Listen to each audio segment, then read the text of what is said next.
review Texas history. When I was asked to study Dr. Taaffe of Stephen F. Austin University, now a branch of University of Texas, as one of our first speakers, I noticed that he had 4 children, and when I called him, he quickly accepted. And he said that he and his wife Cynthia would like a break from a busy house. Well, I watch young Sheldon each evening, so I can kind of imagine what a busy house is. The subject of George Catlett Marshall intrigues me. I don't know much about him, only a couple of things really. He assigned a Paris, Texas girl to Hawaii at Christmas of 1940. She was married to General Walter C. Short. Her first cousin was Mrs. J.O. Richardson, her husband being the Navy Fleet Commander, who was stuck in temporary orders at Honolulu. The women were really excited. They had never been assigned to the same place before. So Marshall was on their top list.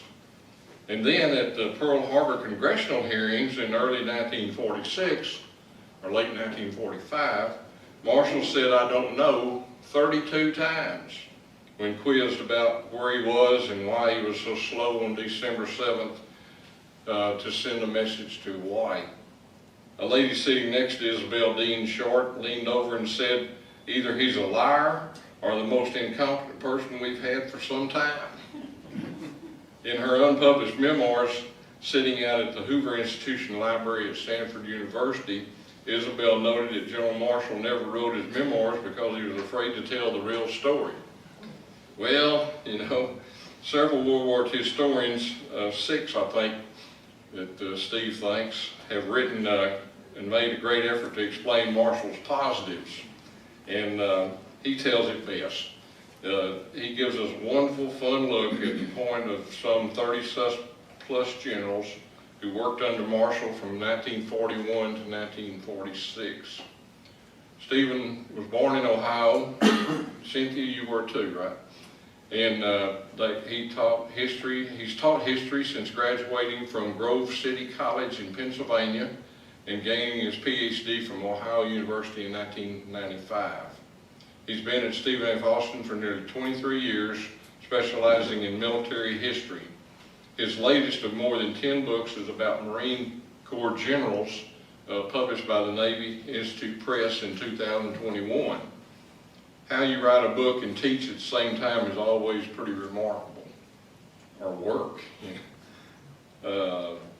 Perhaps now that SFA is part of the university system, they'll dole out some large grants for more books. We set up, by the way, Cynthia and Stephen at the lofts on Lee Street so they could relax from that long drive. Their first trip to Greenville, and he'll give us the real story about Marshall. Steve, it's all yours. Thank you.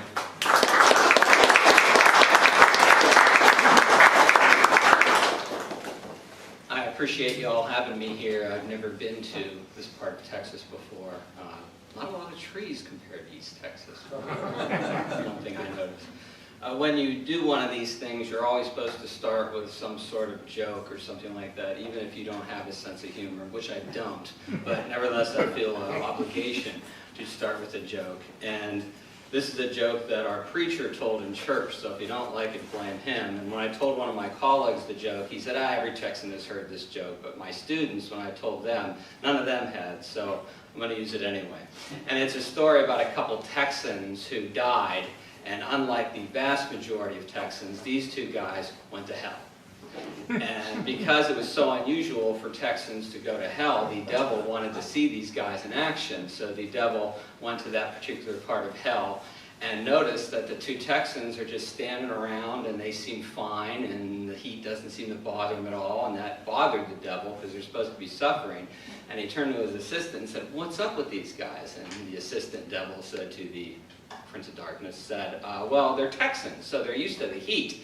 And the devil didn't like that one bit. He said, "Well, all right, here's what we're going to do. We're going to double the temperature. Let's jack it up to 5,000 degrees. I'll be back tomorrow, and we'll see these guys suffering." So the next day, the devil returns to that particular part of hell, and he walks in, and the two Texans are there barbecuing. And the devil says to his assistant, I cannot believe these guys aren't suffering. What's going on? And the assistant said, I told you, these guys are Texans. They're used to this kind of heat. Well, the devil thought about it and said, okay, here's what we're going to do. Let's lower the temperature, 200 degrees below zero, and we'll see how they deal with that. I said, I'll come back tomorrow.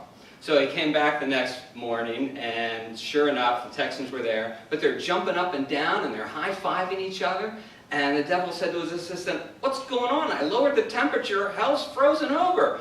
And the devil's assistant said, well, they think the Cowboys have just won the Super Bowl.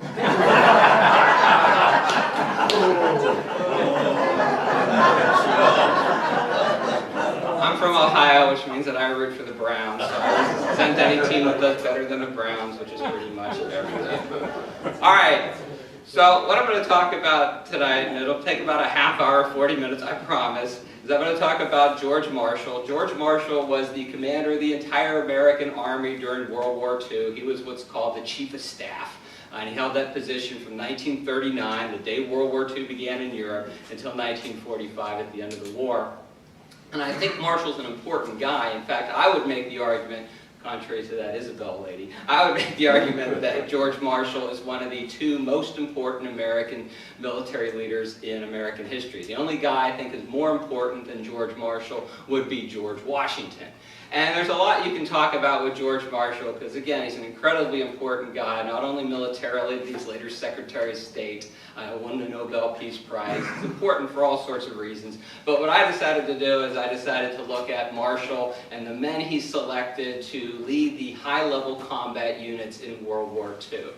And I think it's an important subject, and I've got a couple reasons why I think it's so important. And the obvious one is this: an army is no more important than its commanders. An army is no better than its commanders. Even if you have great logistics, even if you have lots of resources, even if your troops are well armed, well trained, well equipped, if their commander's no good, you're probably not going to win the war. Okay? And the fact that Marshall is able to select such good high-level combat commanders, it tells you this. It shows that an army is no better than its commanders. So I think it's important to know a little bit about his relationship with his commanders for that reason.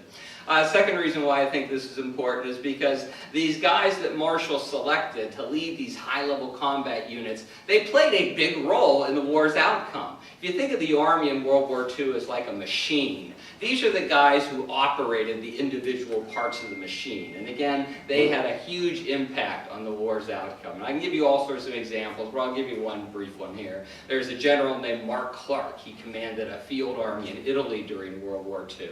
And at one point, he made this decision that instead of trying to destroy the German army in Italy, he wanted to capture Rome. He wanted to be the first guy to conquer Rome from the south for 400 years or something like that. And so he did that. He focused his efforts on capturing Rome, and the German army got away to fight another day. That's a momentous decision, had a big impact on the war, and it's a decision made by one of these guys who Marshall appointed, which again just shows you how important these men could be. And finally, the last reason I think it's important to talk about Marshall and his subordinate generals is this. It tells us something about the U.S. Army in the mid-20th century. Marshall tried to get a certain kind of officer to lead his combat units during the war. And the one thing that characterizes the guys that Marshall put in charge of these high-level units was really professionalism.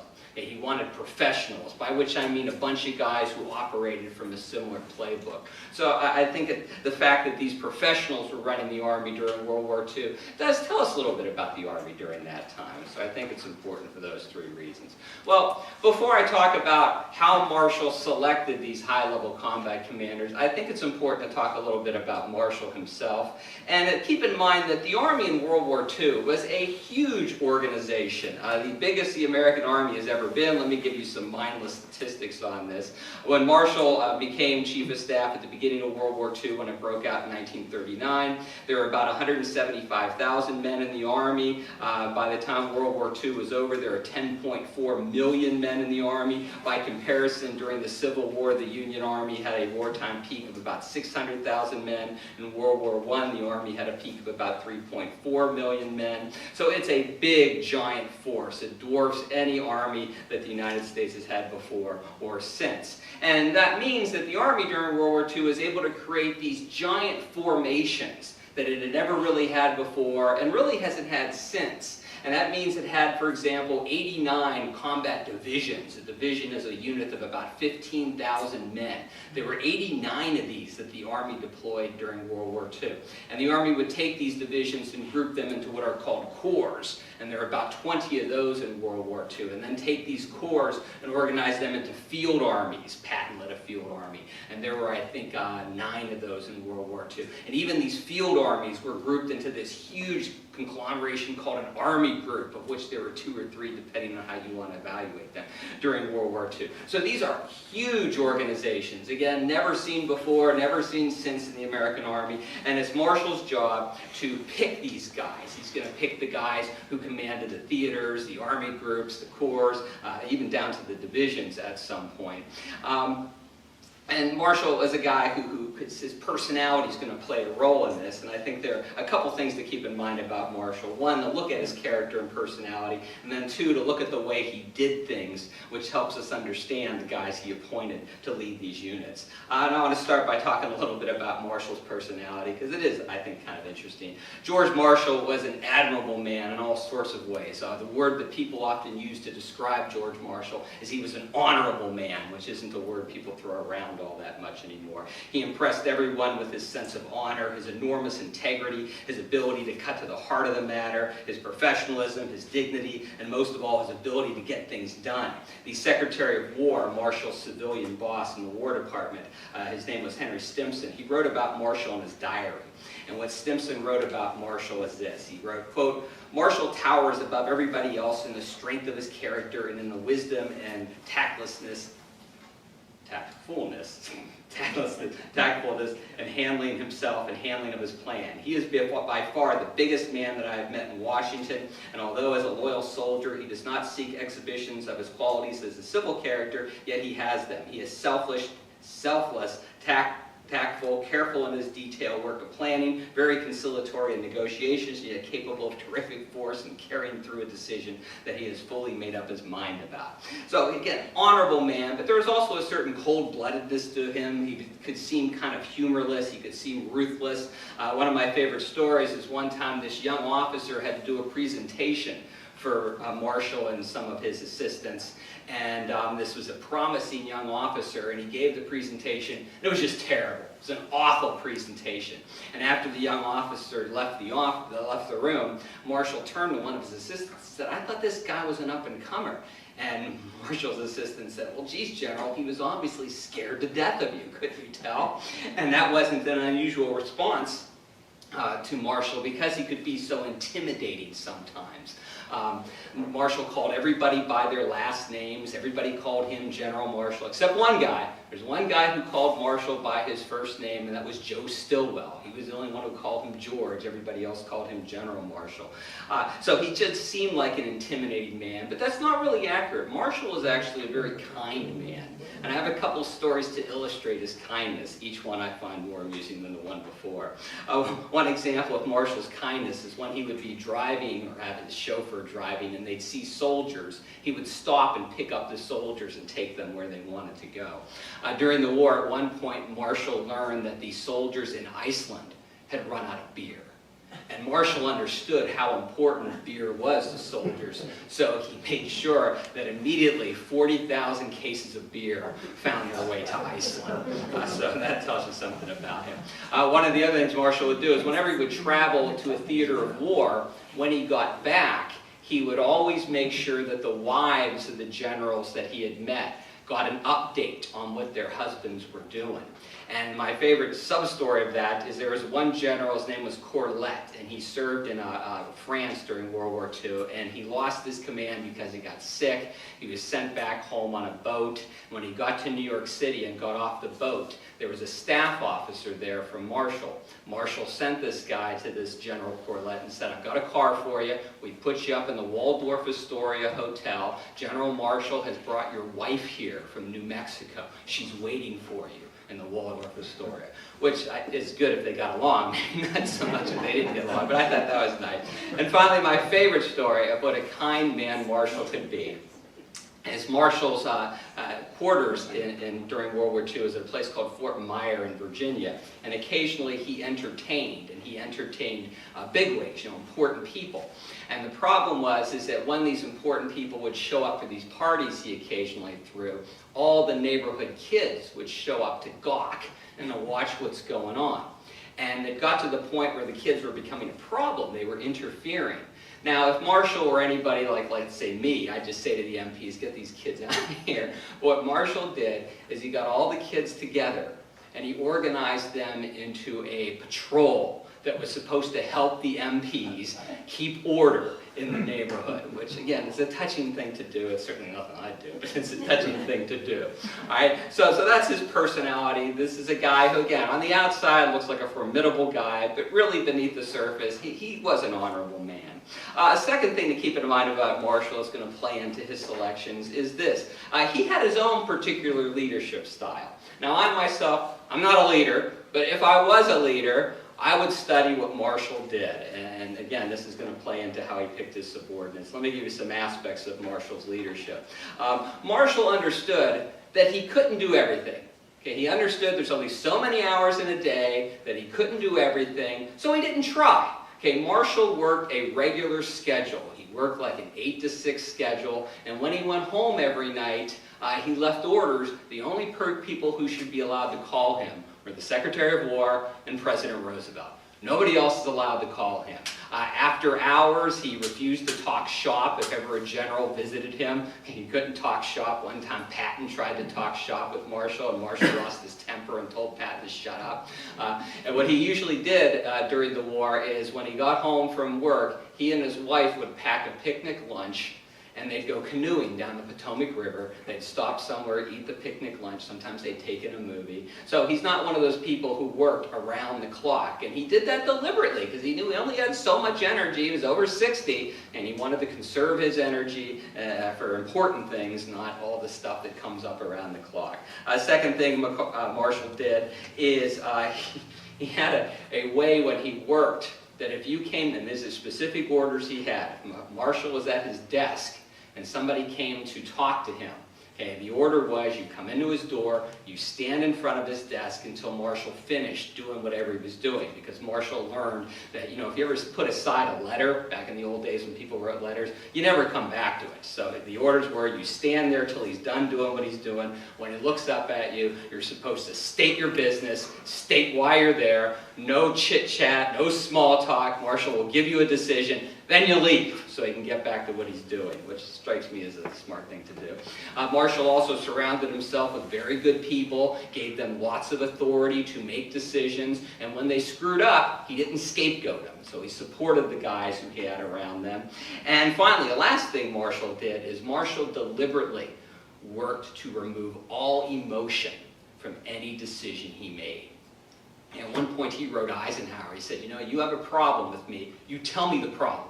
Okay, don't hide it, just tell me what any problem is, because again, he knew how to remove emotion from the calculation, sort of like a Vulcan if you're a Star Trek person, which I'm not. All right, so during World War II, Marshall had the responsibility of choosing the guys who are going to lead the highest combat formations in the war. Again, the divisions, the corps, the field armies, the army groups, the theater commanders. It's his call. It's true that Franklin Roosevelt, as president, technically he could have made those decisions, but Roosevelt usually left Marshall alone to pick whoever he wanted. And Marshall took it seriously. He understood that an army was really no better than its commander, so he put a lot of thought into who should command in what place. And there are a number of criteria that Marshall used when he's deciding who's going to command this corps, who's going to command this field army. And let me give you some of the criteria that he used. First one, and perhaps the most important one, is Marshall cared about an officer's character. Character mattered to this guy. In 1944, a class of students in Virginia wrote a letter to Marshall. And the question these kids in Virginia asked is they asked him, how do you pick a general? And Marshall actually responded to this letter. And it was a thoughtful letter. It just shows you that he put some time and energy into thinking about it. He wrote, quote, "The most important factor of all is character, which involves integrity, unselfish and devoted purpose, a sturdiness of bearing when everything goes wrong and all are critical, and a willingness to sacrifice self in the interest of the common good." And as the war goes on, though, he kind of redefined character. Character started to mean all that stuff, to be sure, but also a toughness and ability to win battles. As he put it in a letter to Eisenhower later in the war, he said, quote, "I wasn't so much interested in generals' tactical skills as I was in having sturdy, aggressive fighters who could stand up during moments of adversity." So character mattered to this guy. And this might seem commonsensical to people. Of course, character counts. But not necessarily. You know, I've been a university professor for a long time, and I've served on lots of search committees where we look for new professors. And if I were to stand up on one of these search committees and say, you know what, I really think we ought to consider this candidate's character, my colleagues would throw a fit. Character doesn't matter. What's important is whether that person can do his or her job. That's what's important. Well, Marshall didn't buy that. Marshall believed that character mattered. He believed that character was fate. So more than anything else, character mattered. He wanted people who reflected the values that he had. Right? So that's one thing to look for. A second criteria that Marshall looked for when he's appointing his high-ranking officers, combat commanders, is this: education. Education mattered to George Marshall. Well, let me explain what I mean by that. One of the Army's accomplishments in the early 1900s is that it established an educational system. You know, we take it for granted now. If you're in the Army today, you spend about a third of your time in school. That's what many officers do. They spend a huge amount of time in various schools. Well, it wasn't always that way. That's something that happened starting in the early 1900s, and in the early 1900s when the Army again created an educational system, which includes schools for infantrymen, schools for engineers, schools for medical guys, a whole bunch of schools. And the two most important were these two schools. There's one school, it's called the Command and General Staff School. It's in Leavenworth, Kansas, and it's a school for staff officers. This is where you learn how to help the top general, you know, how to help him command his division or corps or whatever. And again, that's the Command and General Staff School. If you go there, you're usually a captain, you're in your late 20s, something like that. The other school is the Army War College, which now is, back then was located in Washington, D.C. And this is a school for the best and brightest in the Army. If you're a colonel and you're in your late 30s and they got you pegged for a general, you go to the Army War College. This is a school that teaches you how to command large units. You learn how to run a division or a field army or something like that. And those are the two key schools. If you go to the Command and General Staff College, if you go to the Army War College, even today, that means you're an up-and-comer. Okay, that's somebody who's marked for greatness in the Army if you go to both these schools. And it mattered to Marshall that you did go to these schools because he believed that this is where officers all learned how to act from the same playbook. They all learned how to use the same playbook. So he valued that kind of education. And in fact, before he appointed somebody to a high-level combat command, Marshall would usually check. Okay, did this guy go to the Army War College? Did this guy go to the Command and General Staff School? They did. Okay, let's go ahead and give him that command. In fact, of the 38 men who held the top-level combat positions in the American Army in World War II, the 38, all but 5 went to the Army War College. There's only one who didn't go to either the Army War College or the Command and General Staff School. Only one of those 38. I know what you're thinking. Who was it? The one guy who never darkened the door of the Army War College, never darkened the door of the Command and General Staff School, was a guy named James Van Fleet, who later went on to command the Army in Korea during the Korean War, and is considered one of the great combat commanders, even though he didn't go to those schools. But again, education matters. Marshall would check that. Okay? He wants officers who were educated, meaning that they've been preferably to both these schools. All right? I should also note, though, before I move on, that whether or not you'd gone to West Point didn't matter to Marshall. West Point is basically the school where You create the low-ranking officers, get a bachelor's degree, then you're commissioned as a lieutenant. Marshall didn't care if you didn't go to West Point. In fact, of those 38 guys, do I have a statistic here? 9 of them got their commissions from the ranks. 1 rose through the Oklahoma National Guard. 2 got their commissions through other military schools, like Marshall did. He went to BMI. So to Marshall, it didn't matter how you became an officer. What mattered is what you did once you were an officer. But again, education was a factor. A third thing, a third criteria that Marshall cared about when he's picking these high-level combat commanders is this. He cared about your birthday. Cared about your birthday. What do I mean? Well, when Marshall served in World War I, one of the things that horrified him was these old guys leading these combat units. You know, old guys in their 60s. So old guys leading those combat units. He said they're just not up to it physically. They're not up to it physically. They're not up to it mentally. He saw it in World War I. So when he was chief of staff, the head of the American Army in World War II, he made this deliberate decision. We need relatively young guys leading these units, guys in their early 50s. In fact, he said to one general who he considered too old, he said, quote, we have had to be absolutely firm in the question of age for command. Not only that, but we must go much lower in the age groups for division and corps commanders than we are now doing. Every bit of data that we receive from the fighting fronts clearly shows that this is a young man's war, except in rare instances and then only in the highest command. So he wanted young men, and again, by young, he meant guys in their early 50s. Indeed, of those 38 high-ranking combat commanders in World War II, the oldest one was a guy named Walter Kruger.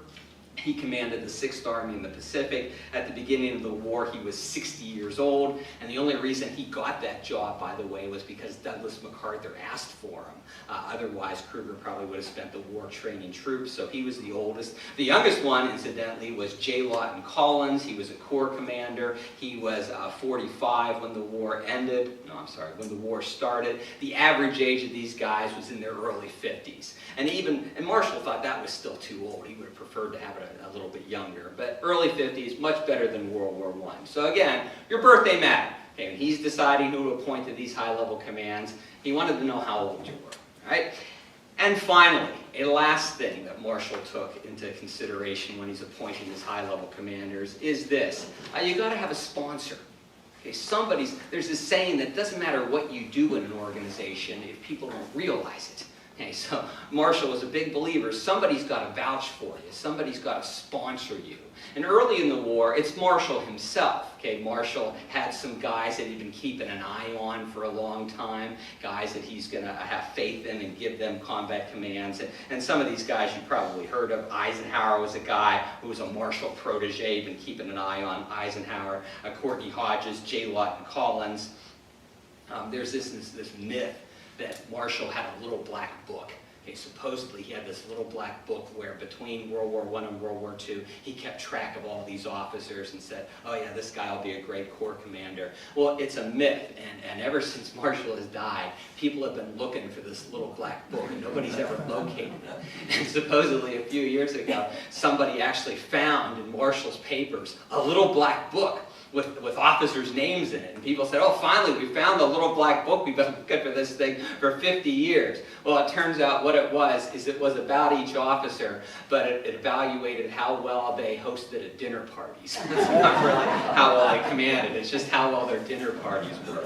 But despite the fact that there was no black book, he did have his proteges. But here's the thing, though. As the war went on, Marshall couldn't do that. He didn't know everybody. He doesn't know these young guys coming up through the ranks. So what he increasingly did is he relied on the guys on the scene. So if you were a successful field army commander and you wanted a certain guy to command a corps division, he would pay attention to that. Okay? He never forced anybody to accept a subordinate that person didn't want. And this is particularly true of Eisenhower. By the end of the war, Marshall gave Eisenhower carte blanche. He said, whoever you want, I'll bring him in. You want anybody in the Army as a field army commander or corps commander, you just tell me, I'll bring him in.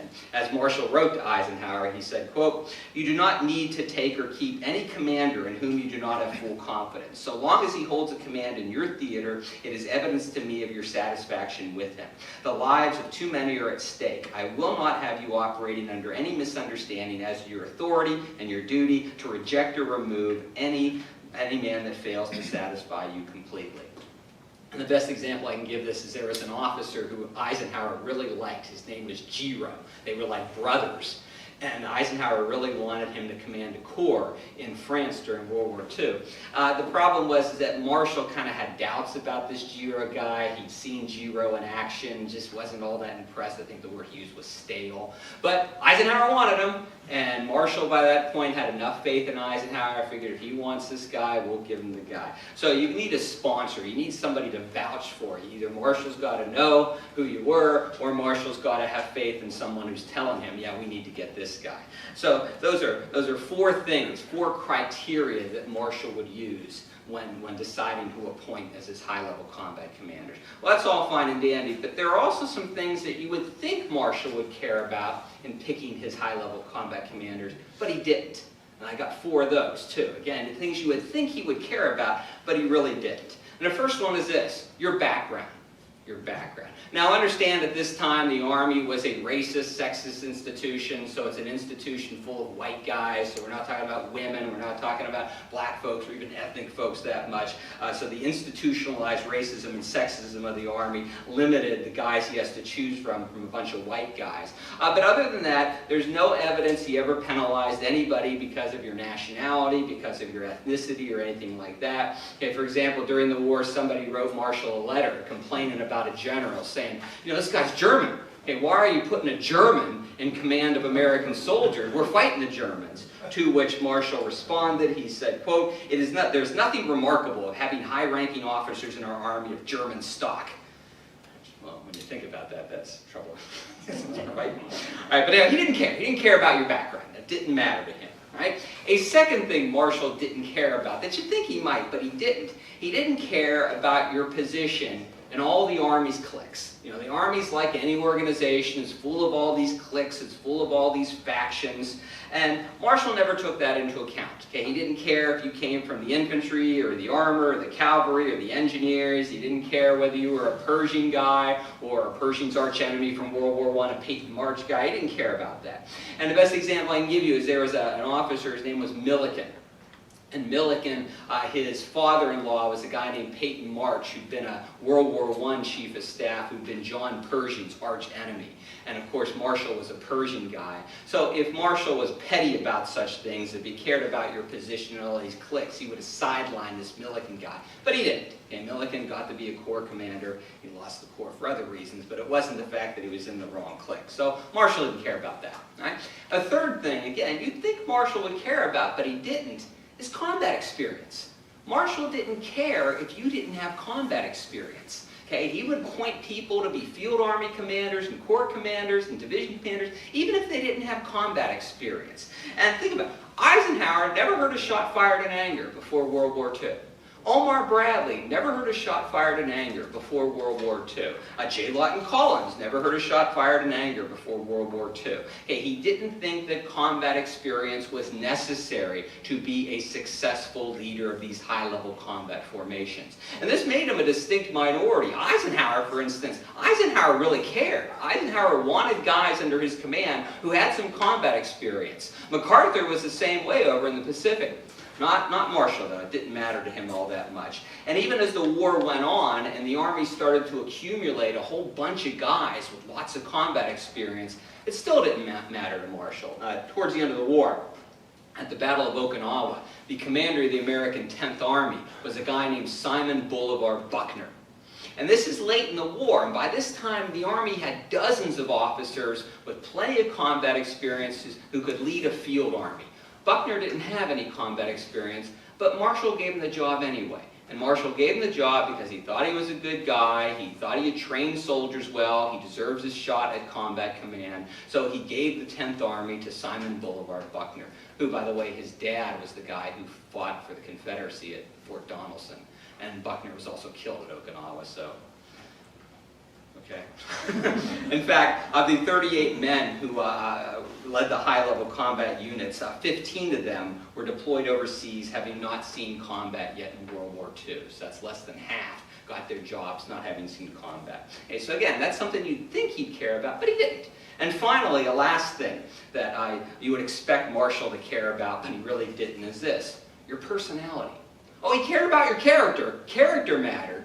but your personality didn't. Okay, Marshall understood that you can be a successful general with all different kinds of personalities. You can be withdrawn, you can be outspoken, you can be an intellectual, you can be more of an action guy. Okay, people with lots of different kinds of personalities can be successful combat leaders. Marshall understood that. And in fact, Marshall, which is also kind of surprising, he had a soft spot for eccentric people. Even though Marshall himself was a staid, upright guy, he had a soft spot for these eccentric people. And the classic example of this, of course, was George Patton.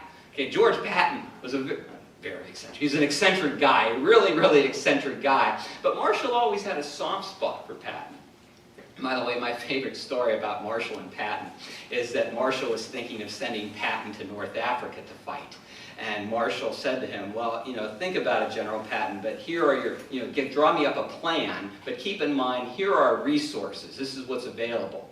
And Patton drew up this plan that required resources that the Army just didn't have at that point. And Marshall lost his temper and basically told Patton, forget it, you're not going to North Africa. And Patton, of course, was shocked and appalled because more than anything else in the world, Patton wanted to shoot at people. So Patton called Marshall and made this groveling apology and said, of course, I'll be able to do it with the resources allotted. Let me have the job. And Marshall reluctantly changed his mind. And apparently when Marshall hung up the phone, he turned to the guy next to him and said, that's how you handle George Patton. So he didn't care about your personality. That wasn't a factor for him. All right, so that's 4 things that Marshall cared about, that he took into account. That's 4 things you'd think he might care about, he didn't take into account, which leads to the final big question, which is, how did he do? Okay, how well did these 38 guys who led the top-level combat commands, how did they do? Did it work? Did Marshall do a good job selecting these guys to command these units? Well, I think there are 3 things that I can use to prove that it did work. Right? And the first thing that's evidence that Marshall did a good job is this, turnover rate. Turnover rate. Again, 38 men led the highest ranking combat units, the highest level combat units in the Army during World War II. And of those 38 men, 14 were removed from their jobs for one reason or another. So 14 of these 38 lost their jobs during the war. That's over a third. And you might think that's evidence that Marshall did a bad job. If a third of these guys lost their jobs during the war, Marshall must not have done a very good job picking these guys. Well, but when you take a closer look, that's not true. Of the 14 guys who lost their jobs, 6 of them were promoted to more important jobs. Okay, so you can hardly hold that against them. Guys like Patton was promoted, but Omar Bradley was promoted. So 6 of them were promoted. Of those 14 guys, 3 of them lost their jobs because they became ill and had to go home. One of them, our buddy Simon Bolivar Buckner at Okinawa, was killed in action. So that's 5. 5 guys who were relieved of their command because of perceived failure on the battlefield. But even when you look at these 5 guys who were relieved of their commands because they supposedly failed on the battlefield, you can make a good argument that politics and personality really played a more important role for 4 of them. 2 of these 5 guys were fired by Mark Clark, which to me tells you more about Mark Clark than the guys who were fired. 2 of the 5 guys were fired by Courtney Hodges, who again tells you something about him. He was a field army commander. So that leaves 1. There's 1 guy in which it's clear he should have been fired. 1 guy who clearly failed on the battlefield. 1 guy who I've never read any historian try to defend his performance. He screwed up. He should have been fired and sent home. He was fired and sent home. And I'm sure you all want to know who it is. His name was Lloyd Fredendall. He commanded a corps in North Africa. He's the guy who was responsible for the American Army's defeat at the Battle of Kasserine Pass. Have you ever seen the movie Patton? And Patton comes driving into that town in North Africa to take over with the siren blaring. Okay, you can see in the window this general who's leaving, getting ready to leave. That's Fredendall. Okay, but he's the only one. He's the only guy who I think every historian would agree, this guy should have been fired. Okay, the other 4 who lost their job, you can argue, and historians have argued whether they deserve to be fired or not. But what that means is that out of the 38 guys he appointed these high-level positions, only 1 clearly, obviously failed on the battlefield. And that's pretty impressive as far as I'm concerned. So that's 1 piece of evidence that he did a good job. All right, a second piece of evidence is this. It's what these guys said about each other. Okay, what all these high-ranking generals said about each other. And one of the things that really struck me when I read through all these guys' journals and their memoirs and that sort of thing is that most of these men had a lot of respect for each other. They were proud of each other. They thought that everybody did a pretty good job. And if you've got a whole bunch of people who are proud of each other, that you don't have a lot of backbiting and a lot of trying to undermine people's post-war reputation, that says something. There are exceptions, of course. George Patton, for example. I don't know if you've ever read Patton's diary. Patton badmouths everybody. Okay, Patton hated almost everybody.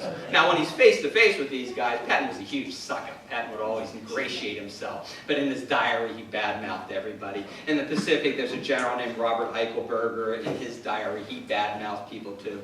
But they're the exceptions to the rule. Most of these guys, they're proud. They're proud of their commanders. They're proud of their fellow division commanders. They're proud of their subordinates. In fact, at the end of the war, Eisenhower had 4 field army commanders. Okay, these are units of like 250,000 men. And each of these field army commanders had about 4 corps under them. And Eisenhower talked to all 4 of the field army commanders, Patton and Hodges and Patch and Simpson, and asked them about their corps commanders. And all 4 of these guys said, I've got the 4 best corps commanders in the Army. And that speaks well, for all these guys to be proud of their subordinates, proud of their superiors. To me, that's evidence that Marshall did a pretty good job. And finally, a last piece of evidence that I think shows that Marshall did a good job selecting these guys is an obvious one. The Army won the war. They won the war. They beat the Germans, they beat the Japanese, they beat the Italians, and they won the war. Now, there are all sorts of reasons why you can argue why the Army won the war: superior logistics, superior firepower, troops were better trained, better equipped. But certainly one of the reasons has to be good leadership. Okay, you can have all sorts of advantages, but if you have poor leaders, you can still lose the war. And people always talk about how the Army had so many resources that it was impossible for it to lose the war. Well, even if the Army had lots of resources, it could still have lost the war. But one reason why it didn't is, again, because of the quality of the guys that George Marshall appointed. Now, let me close with one last story about George Marshall. And I think it's my favorite story. It tells you a lot about George Marshall. After the war, this would have been when Queen Elizabeth was coronated. So that would be 1952, I think it was. And Marshall was invited to her coronation. I don't know why, what he was doing, but Marshall was invited to the coronation. So he flew to London, and he walked into, I assume, Westminster Abbey. And when he walks in, everybody starts standing up. And Marshall's he's looking around, and he starts looking around, looking for who everybody is standing up for. And then it turns out, supposedly, they were standing for Marshall. People just recognized this man, Nobel Peace Prize winner, a great general, great Secretary of State, and wanted to give him that tribute of standing up for him, to him. And again, the fact that he was so surprised by this, to me, speaks well. I told this story years ago, and after I gave the speech, this woman said, well, I researched it, and they weren't standing up for him. They were standing up for some English lords. But I'm going to choose not to believe her because it's too good of a story. If you have any questions, I'm happy to hear them.